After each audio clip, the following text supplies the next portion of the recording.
السلام عليكم يا شباب. مقطع النهارده هو المقطع الاول من سلسله مقاطع هتتعمل كتير عن المجموعه دي، سواء بقى تسميها مجموعه النباتات، مجموعه الحشرات، تسميها زي ما تسميها مش هتفرق. هو اللي عايز اقوله لك مجموعه الراجناريكا او وحوش الراجناريكا اللي نزلت حرفيا تقدر تدمجها مع حاجات كتير وليها اشكال كتير جدا، سواء وحوش المجموعه لوحدها او حتى وحوش الاكسترا ديك بتاعت المجموعه. بصراحه انا كنت عايز اول مقطع يكون عن المجموعه بيور، ولكن لقيت الموضوع هيبقى مطول جدا او هيبقى فيه مقاطع كتير. ده غير ان المجموعه بيور مش قويه، ولكن هي خارقه حرفيا لما تدمجها مع حاجات كتير. فعموما عشان ما اطولش كتير، خليني اول حاجه اوريك المجموعه، بعد كده اشرحها لك بقى واوريك المبارزات والكومبو الاسطوري او الكومبات الاسطوريه بتاعه المجموعه دي. طيب ده شكل المجموعه اللي انا بلعب بيه. عايز اقول لك ان اولا كده كل اشكال الميتا ما بتلعبش بالمهاره دي، بس هقول لك ليه. لان الشكل ده يعتبر مختلف عن الاشكال الموجوده في الميتا. هو الشكل ده يعتبر المجموعه نفسها مع شويه محركات، لكن اشكال الميتا والاشكال اللي ظهرت لحد دلوقتي في الميتا هي تعتبر مجموعه الريكا اصلا، مش مجموعه الراجناريكا. مع ان عايز اقول لك ان حرفيا الشكل ده جامد جدا. هو طبعا في المقاطع الجايه زي ما قلت لك هي دي ممكن تعتبرها سلسله، ففي المقاطع الجايه هنزلك عن الاشكال اللي موجوده في الميتا. بس خليني اول حاجه ابدا بالشكل اللي قدامك ده، لانه في الوحوش بتاعت الراجناريكا عشان برضو تفهم المجموعه، لانها يعني مجموعه جديده فلازم ابدا بيها. طيب بالنسبه لكومبو المجموعه بالشكل ده ليها كومبوهين، والكومبوهين اقوياء جدا. فخليني الافضل اوريك كومبوهات المجموعه وفي نفس الوقت اشرح لك وحوش المجموعه اثناء مبارزتين ضد بوت. بعد كده في المبارزات بقى تقدر تشوف قوه المجموعه. طيب خليني ابدا معاك باول كومبو اللي يعتبر شويه في امان بالنسبه لملعبك. هقول لك ليه. ده هاند كويس جدا، فممكن اول حاجه اعملها اسرش على وحش. هقول لك برضو كل حاجه انا بعملها ليه. هنا انا في ايدي الوحش ده ابدا بكومبو، يعني اقدر الوحش ده مع اي وحش تاني حشره ابدا الكومبو بحيث افعل قدره الوحش ده وابعت ده للمقبره واعمل 2 سيرش. ولكن طالما انا في ايدي الورقه دي فاقدر اعمل حاجه افضل. ايه هي؟ هعمل سيرش على اي حاجه، يعني مثلا سواء الوحش ده او ده او ده. فخليني اضيف مثلا ده. اوكي، اقدر ابعت ده للمقبره، هو انا كده كده بحتاجه واقدر اسرش عليه، بس هوريك هعمل ايه. بعد كده افعل المهاره. هنا لعبتها على الحظ شويه عشان مرضتش اخسر درول. هو طبعا انا بلاعب بوت، بس انا عايز اوريك الكومبو عموما يعني. اوكي، حلو جدا. سحبت ورقه بلانت او حشره مش هتفرق. اقدر ابعتها للمقبره واستدعي الوحش ده. بعد كده افعل قدرته. هعمل 2 سيرش. بتعمل بقى السيرش اللي ناقص لك. انا في ايدي الوحش ده فهعمل على ده وعلى ده. طيب ده ايه فايدته؟ انا لما بعمل السيرش ده لازم اودي ورقه من ايدي بانش، فهبنش ده فايدته اصلا لما بيروح بانش بقدر افعل قدرته كده. خلاص مش محتاج منه حاجه تاني، لان في الاند فيس هقدر اسحب ورقتين. طيب بعد كده هعمل سبيشال سامن عن طريق اني ابنش الوحش ده. طبعا الوحش ده انا بحتاجه فهرجعه تاني للمجموعه، هوريك ازاي. لينك، اول حاجه بعملها بجيب لينك الوحش ده. بعد كده بفعل قدره لينك 2 وارجع ليفل 1 تاني من المقبره للملعب، بحيث اعمل لينك 2 تاني اللي هو ليميت التلاتة. الوحش ده رهيب حرفيا. اوكي، هنا انا مثلا بنشت وحش انا محتاجه، سواء ده او مثلا وحش الريكا ايا كان، فاقدر ارجعه بالطريقه دي واعمل سبيشال سامن للوحش ده. وكده كده الوحش ده اصلا بحتاجه بعد كده. اوكي، افعل قدره وحشي. هضيف او هستدعي وحش البلوسوم. فعل قدرته، هضحي بيه. هنا هحتاج استدعي ده او ده، كده كده هجيب الاثنين. فخليني ابدا بده. اوكي، ده بيضيف لك فيلد. على فكره تقدر تلعب بنيكرو فالي، ولكن نيكرو فالي اصلا هتاثر عليك لان المجموعه بتعتمد برضو على المقبره. بس ممكن تحطها في مجموعتك كده بحيث لو بتلعب مجموعه زي السايرون تلعبها، رغم ان المجموعه اللي قدامك دي اصلا فيها وحش كاونتر للسايرون هقول لك عليه. طيب خلاص كده خلصت اول خطوه. هقدر اجيب لينك 3 باستخدام الوحش ده. والوحش ده لما يروح للمقبره هقدر افعل قدرته وارجع بلوسوم تاني للملعب. بلوسوم خطير. اعتقد المجموعه دي لو بقت اوفر بلوسوم لازم يتضرب حرفيا. رجعته اقدر افعل قدرته تاني. هنا هجيب وحش الريكا. وحش الريكا. اوكي، بعد كده اكسيز 4. طبعا اكسيز 4 ده بيخليني ارجع وحش من المقبره لايدي، فانا هعمل ايه؟ هرجع تاني البلوسوم. اوكي، طبعا هبعت الريكا برنسز وارجع البلوسوم. لسه ما عملتش النورمال سامن لحد دلوقتي. اوكي، هلعب البلوسوم. هنا في بقى طريقتين للكومبو، اما اضحي بالوحش ده او اضحي بالوحش ده. فخلينا نبدا بالطريقه الاولى اللي انا بشوفها اضمن، بس الكومبو التاني اقوى. هقول لك ليه، لان هوريك الكومبوين. اوكي، اضحي بالبلوسوم واجيب وحش السايرون. في اشكال بتلعب بالسايرون اللي بيعمل نيجيت لاي حاجه على فكره، ولكن انا هقول لك ليه بلعب بالسايرون ده. طيب اقدر افعل قدرته وابعت ورقه من ايدي للمقبره او من الملعب. خلاص ممكن ابعت للملعب عشان ما احتاجش ابعت درول، فخليني ابعت للملعب واضيف الفيلد. بعد كده افعل قدره وحش الوحش ده واضيف تراب. عايز اقول لك برضو حاجه بخصوص التراب ده. انت بيبقى عندك التراب ده او ده تدمير، وده بتقدر تستدعيه الملعب كوحش نباتات وتبنش وحشين من مقبره خصمك، فده ممكن يفيدك ضد المجموعات اللي بتعتمد على المقبره زي السايرون برضو. بس انا بفضل بصراحه اضيف التراب ده. طيب اعمل ايه؟ هعمل لينك 4 باستخدام وحش السايرون واستخدام الوحش ده. ايه فايده الوحش اللي انا جبته ده؟ الوحش ده هو كاونتر لاي حاجه بتتفعل من الايد. ازاي؟ خصمك لو فعل قدره وحش فبتقدر تفعل بعد كده انت قدره وحشك، ساعتها لا انت ولا خصمك تقدروا تفعلوا قدرات وحوش من ايديكم. يعني مثلا لو خصمك بيلعب مجموعه زي السايرون، طبعا السايرون وحوشها كلها بتتفعل من الايد، فهيفعل قدره وحش هيستدعيه، ساعتها تقدر تفعل قدره وحش اللينك 4.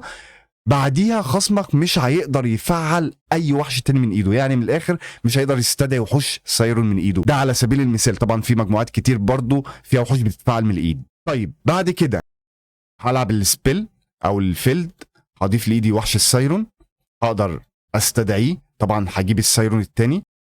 هقول لك ليه مش بلعب بده مش التاني، هقول لك ليه. هفعل قدرته، خلاص دارك الرولر مش محتاجها.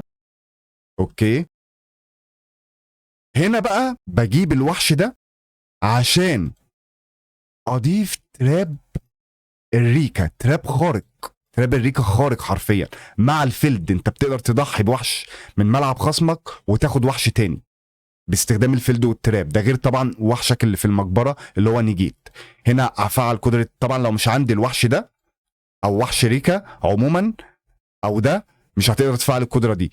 هوريك بقى كومبو تاني بيبدا من غير الوحش ده، بتجيبه بس بتضحي بيه، يعني هوريك دلوقتي.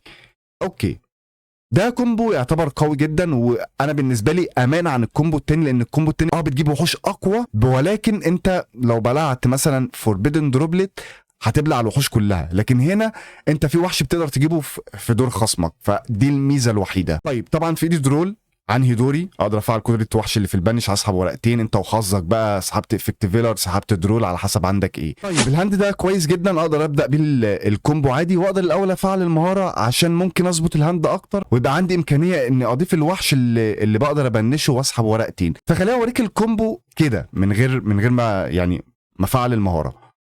اوكي، هفعل الكونتينيو سبيل، بضيف الوحش ده وببعت اي حاجه للمقبره. اوكي، هنا الوحش ده انا مش محتاجه في ايدي، انا محتاجه في المجموعه، فاقدر ابعته للمقبره بعد كده بنشه عادي جدا. اوكي، 2 سيرش، هعمل 2 سيرش. هنا لازم تسرش على ده ولازم تسرش على ده. انا كنت ممكن افعل المهاره على امل مثلا اسحب حاجه من الوحوش دول بحيث يعني اقدر في الاخر المجمل يكون في ايدي الوحش ده وده واللي سرشت عليه، ولكن انا حابب بس اوريك ايه يعني في اسوأ الحالات. هنا مضطر ابنش حاجه، فبنش دارك رولر خلاص مش محتاجها.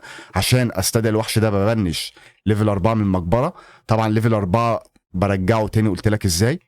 اوكي، لينك 2. خلينا بس نعدي الخطوه الاولى بسرعه شويه، بعد كده اوريك الاختلاف بقى بيكون في الاخر. لينك 2 تاني. طبعا في اشكال لو تقدر تجيب، يعني حاول تجيب نسختين من الوحش ده عشان في اشكال بتحتاج نسختين. طيب افعل المهاره، هتجيب الوحش لازم يكون مرتبط بالوحش ده عشان تقدر تضحي بيه، خد بالك. فعل الجزء التاني من المهاره. حلو، كان عايز من الاول بس مش مشكله. طبعا افكتيفيلر، خلاص اضحي بالوحش ده. بس اقدر خلينا كده اشوف حاجه، ممكن اعمل حركه، بس خلينا الاول اضحي بده. ممكن تجيب بقى نسخه تاني منه، خلاص انت مش محتاجه، فضي مجموعتك شويه لو عايز تستخدم مثلا قدره الوحش ده، انت مش محتاجه، بالعكس يكون عندك وحوش في المقبره افضل. نسيت اجيب الوحش ده مش مهم، يعني نسيت ارجعه المجموعه عادي جدا، بجيب الريكا الاول. يعني انا نسيت حاليا وانا بتكلم، بس عادي مفيش مشكله. اجيب الريكا، بعد كده استدعي الوحش ده. و اللينك 3 قدرة وحش هتتفعل طبعا لما يروح للمقبرة. هرجع البلوسوم تاني. اوكي، كومبو طويل بس سهل مش صعب يعني. اوكي، اضحي بالبلوسوم، اجيب ليفل 4 واسرش على فيلد، اي فيلد، اي فيلد حرفيا، بس طبعا بسرش على الفيلد ده. بعد كده اكسيد 4 اجيب وحش الريكا. كل ده من غير نورمال سامن، تقدر تبتدي الكومبو بالوحش ده بس عن طريق نورمال سامن برضو. اوكي، طبعا لازم تبعت البرنسز وترجع البلوسوم. اوكي، العب هنا بقى الاختلاف في ايه؟ اني كنت بضحي بالبلوسوم نفسه واجيب وحش السيرون. دلوقتي هضحي بالريكا كوين واجيب وحش السايرون برضو، ولكن هفعل بقى الريكا كوين لانها ضحيت بيها، واجيب وحش ليفل 9. ده كده كده بقدر اجيبه في دور خصمي لو بدات بالكومبو بالطريقه الثانيه، ولكن هوريك الميزه واقول لك الميزه انك تجيبه في الدور ده. اوكي، انا ليه ما استخدمتش قدره البانش دي؟ عشان استخدم، هو المفروض استخدم بس ماشي خليها استخدم السايرون. هبعت هنا ده لان عايز ابنشه. ليه ما استفدش بصراحه بسحبه؟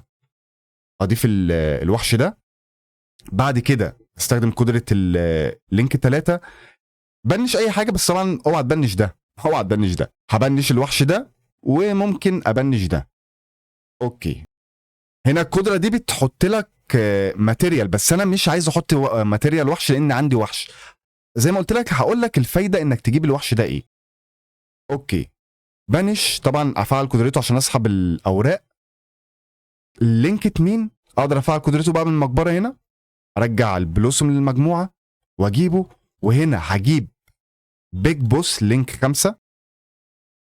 برضه عايز تبدا بالتاني لو انت ضامن مجموعه خصمك بتعتمد على تفعيل وحوش من الايد فهات التاني، بس انا حابب اوريك كومبوهات مختلفه يعني. اوكي، هلعب الفيلد. عايز برضه في حاجه نسيت اقولها لك هنا، بما ان عندي سبيل في المقبره، بص ان انا فعلت سبيل او فيلد يعني، فاقدر اعمل شين، افعل قدره وحشي واحط ده سبيل ماتيريال. كده عندي نجيت له وحش او سبيل، يعني كده عندي نجيت له وحش او سبيل. ما عندكش سبيل في المقبره، استنى لما تفعل ورقه الريكا ودي تروح للمقبره بحيث تحط دي ماتيريال. اوكي، اخر حاجه استدعي وحش السايرون. خد بالك ما تبنش الوحش ده لو هتبدا بالكومبو بالطريقه دي، او ممكن تبنشه مثلا لو هتستغنى عن الوحش ده بلينك او على حسب يعني. بس لو ده هيفضل عندك في الملعب ما تبنش ده. على فكره انا كنت ممكن ابعت ده للمقبره واضيف الفيلد، بس انا سبته ما بعتوش للمقبره وبعت الوحش ده بحيث ابنشه واسحب ورقتين. اوكي، اكسيز 8 فيلد طبعا. عشان عندي الوحش ده هنا اقدر اضيف تراب خارق حرفيا، تراب الريكا، وعندي التراب التاني اللي ضفته، وعنهي دوري واسحب ورقتين انت وحظك بقى. حلو جدا. 2 دول يعني.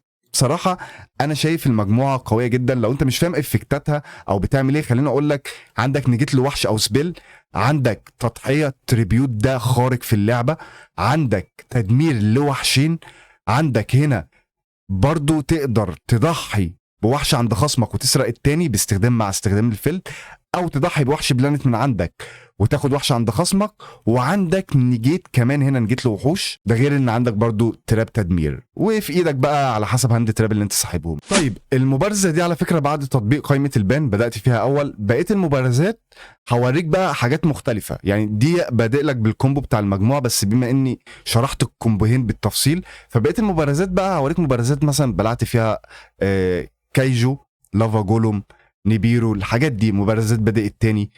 بما ان خلاص الكومبو انت المفروض كده اتعرف.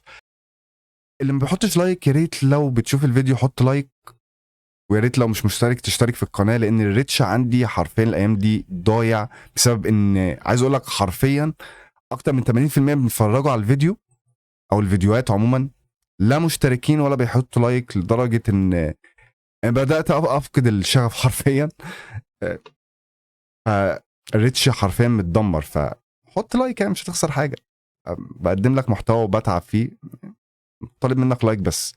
اوكي، نفس الكومبو على فكره. هتقول لي انت بتفضل انه بدايه، انا عن نفسي بلعب فور فن، فالبدايه اللي ايدي بتعملها ببداها حرفيا يعني. بس لو ضامن مثلا مجموعتي اللي ضد سايرون، بس مهارة السايرون ما بتبانش. يعني اوريك مبارزه ضد السايرون، بس بالصدفه لو كنت اعرف اللي هو سايرون ما كنتش جبت التراب ده، كنت جبت التراب التاني، كنت منعت له الافكت اللي من ايده. بعد كده فعلت قدره وحشي، ما قدرش يستدعي حاجه، ما كانش ساعتها يقدر يستدعي حاجه. اوكي، بدات الكومبو اخر كومبو شرحته، سحبت ورقتين. بص هنا 2 افكت فيلر، نيجيت لسبيل او وحش على حسب بقدره الوحش ده، تريبيوت 2 تدمير، وعندي نيجيت في المقبره، ده غير ورقتين خلفيتين. فهتعدي من ايه ولا ايه يا اسطى؟ يعني مبدئيا كده دمرت لك الوحش. طبعا هو لسه ما فعلش الجزء التاني من المهاره، هو كان سايبه اخر حاجه. بس هو لما انا يعني حاولت احافظ له على وحش في المين زون، في المين منصر زون. يعني يعني خليته يندم اللي هو ما فعلش الجزء التاني من المهاره. فيعني دايما كنت مركز ان اسيب له وحش في المين منصر زون، بحيث لما يفعل المهاره ما يقدرش يحط 3 وحوش، يحط وحشين بس. نجيت عشان ما يضيفش ورقه الاو تي كي. اوكي، حتى لو كانت في ايده كان ليها حل يعني. هنا في الاخر جاب وحشين، سبت له وحش غلاسه في النص. عملت نجيت له وحش عشان ما يدمرليش الفيلد، مع اني كنت ممكن اسيبه يدمره، لكن ما حبيتش اخسر قدره التراب على الفاضي. طبعا لسه كل ده وعندي نجيت في المقبره. هنا فعلت النجيت عن طريق التضحيه بوحش من ملعبه هو، عشان انا عندي الفيلد. خلاص المبارزه يعني خلصت حرفيا. بص هو فعل وحش من ايده قبل ما اضيف وحش ماتيريال، عشان ساعتها يبقى وحش هيبقى عنده نجيت. اوكي، مع ان القدره دي اصلا بتفعل في دور خصمي. يعني ما هو المفروض هو ما كانش يستعجل صحيح. يعني انا افتكرته عمل كده عشان لكن القدره بتفعل في، المفروض مش هتفعل في دوري اصلا. بس ما علينا، هي في كل الاحوال هيخسر، في كل الاحوال هو خسران. اوكي، طبعا وحش اتحول نباتات بلانت، فقدرت استخدمه واجيب لينك 2، وعملت لينك 4، وبقى عندي 3 وحوش اقوياء جدا. هاجمت ونهايه المبارزه. طيب المبارزه دي برضو بدات اول، ليه جبت المبارزه دي؟ ببساطه عشان بلعت نيبيرو، قلت اجيبها اوريك برضو هي كانت سهله يعني. بيلعب مجموعه الفلور تقريبا، فلور هي قديمه اول مجموعه، بس هو بيلعب بشكل قوي. للاسف ما لحقش حرفيا يعمل حاجه. اوكي، انا بلعب عادي جدا. اول ما عملت السمن الخامس بدا في حاجه في ايده، بعد كده تقريبا هو عمل اوف. فانا قلت خلاص يبقى هو كده مثلا الانيميشن عنده اتاخر، فحصل عندي سن التبطيء. ما توقعتش اللي هو عمل اوف. اوكي، طبعا هو جابني بيرو ليه قبل ما يبقى عندي نجيت، لان لو كنت فعلت قدره الوحش ده وبعت الوحش التاني للمقبره اللي هو البرنسز، كان هيبقى عندي نجيت لنيبيرو، فهو راح على طول فعل نيبيرو. بس عادي مفيش مشكله. مش هبدا كومبو اسطوري، بس هقدر اعمل ملعب على الاقل ادافع بيه. اولا الوحش ده اولا مبدئيا كده، عارفين وحش الفلور ليفل 8 اللي بيتفعل من ايد، مش هيقدر يفعله بوجود الوحش ده، الا اذا هو فعله في البدايه. بس هو ما كانش تقريبا في ايده، لو في ايده كان غالبا بدأ بيه. فعل المهاره على طول. اوكي، نيجيت كان بيلعب المجموعه مع السورد سول. بصراحه كان هو عامل شكل قوي جدا وغالي، بس هو كان محظوظ في نقطه انه حاطط واحده نيبيرو من ضمن 30 ورقه، وكالعاده يعني طلعت له. اوكي، خلاص هو مفيش حاجه حرفيا يعملها فانسحب. اوكي، المبارزه دي بصراحه ما كنتش عاجبها، بس قلت اجيبها لكم. ضد السايرون تقريبا بلعت فيها دروبلت. على فكره انت ممكن ما تلعبش بدارك رولر وتلعب بدروبلت، انت حر. بس مشكله دروبلت مع المجموعه دي، المجموعه دي بتحتاج اوراق كتير في ايدك، بس اوقات برضو كتير هتفيدك دروبلت. انا عن نفسي بلعب 3 لافا جولوم. المجموعه انت حرفيا تقدر تعمل كل الكومبو لو انت بادئ تاني سبيشال سامن، بس مش هتحتاج النورمال سامن بتاع بلوسوم، مش هتحتاجه اصلا في حاجه. انت عايز تنهي المبارزه، فانت لافا جولوم يعني حرفيا اسطوري. غالبا اتوقع اللي هو اخر ميتالي، بعد كده هيبلع، اتوقع مش متاكد. بس الصراحه وحش رخم جدا بامانه يعني. وحاليا يعني عايز اقول لك كل اشكال البلانيت ممكن تلعب لافا جولوم. اوكي، بعت الوحش المقبره واستدعيت الوحش ده سبيشال سامن من ايدي. هو هنا انا بدات انا الكومبو بانه طريقه مش فاكر، تقريبا بداته بالنورمال سامن. كويس اني جبت المبارزه دي. مش فاكر بدات الكومبو بايه. لو بالنورمال سامن يبقى كويس جدا. لا جبت المبارزه دي عشان تفهم، عشان تعرف برضو ازاي تبدا بالوحش ده كومبو كامل للمجموعه. اوكي، لو اعرف اللي هو سايرون كنت ضفت برضو التراب التاني بانش 2 بانش، فبمجرد ما يفعل مثلا قدره وحش من ايده هعمل الوحش اللي تارجته بانش. ده غير ان قدره وحش ده هتتفعل بعديها، فمش عارف يستدعي حاجه حرفيا، مش عارف يجيب حاجه حرفيا خالص. اوكي، نجيت. طبعا بعد النجيت ده هقدر استدعي هنا افعل قدره الوحش ده، ولكن في ايده دروبلت. طبعا لو ما كانش لحق نفسه بدروبلت، انا مش عارف هو اكيد عارف لانه عمل له نيجيت. لو ما كانش لحق نفسه بدروبلت ما كانش قدر يجيب حرفيا ولا وحش. فهو لحق نفسه بدروبلت ولكن ما قدرش يبلع لسه الوحش ده غير اني لسه عندي تدمير وعندي اخد اضحي بوحش واخد وحش من ملعبه لاني لسه عندي الفيلد برضو. فاموري تمام عموما. اوكي، طبعا فعلت بدل ما الورقه تطير على الفاضي، عمل نيجيت. على الاقل تخلصت من قدره. الورقه دي حرفيا تخلي الكومبو يعني مجموعه تفكرك بمجموعه السلمون جري. تقدر تعيد الكومبو كل مره، والوحوش اصلا عندك في المقبره بتقدر تستدعيها. فالموضوع فظيع حرفيا. انت بتقدر تعمل سيرش او صمن، فصمن لليفل 1 بعد كده 2 سيرش تعيد الكومبو. وحوشك اصلا اللينك اللي في المقبره بتجيبها بتقدر تدعيها للملعب بكل سهوله. الموضوع صعب جدا يا جماعه حرفيا. خلاص هو مفيش حاجه يعملها، ينسحب تقريبا. انسحب. طيب خلينا اخر مبارزه عشان الفيديو هيبقى طويل جدا. كان نفسي اجيب لك مبارزات تاني بس حرفيا اغلبها دارك رولر او لافا جولوم او دروبلت، لان على فكره كنت ضايف دروبلت مع المجموعه، كنت مقلل من الهاند تراب وضايف دروبلت. فانت ممكن تعمل كده برضو عادي، بس انا ضايف ليه هاند تراب لان المجموعه فيها سحب، فممكن اسحب هاند تراب هيفيدوني. هنا جبت المبارزه دي هبلع فيها حاجه بس مش فاكرها. هبلع حاجه او بلعتها، لا لسه. اوكي، يعني هيبلعها لي في وقت حرفيا اللي هو نشن. اوكي هو ما نشنش، هو جت صدفه معاه لان في مبارزه تانية هبلع برضو درول من نفس المجموعه تقريبا يعني. لو في وقت ممكن اجيبها لكم. اوكي، لينك 4 هو حرفيا يعني رخم قوي بالحركه دي، وكالعاده حركه بالحظ. رجع لي تراب التدمير، بس اللي انقذني هنا تراب الريكا حرفيا مع الفيلد. طبعا جابوا وحشين، هضحي بواحد. وطبعا هو عشان تفعل التراب لازم تضحي بوحش عندك، لكن الفيلد هيسمح لك تضحي بوحش في ملعب خصمك، فانت بتضحي بواحد وتاخد التاني. فخلاص هو انسحب عموما.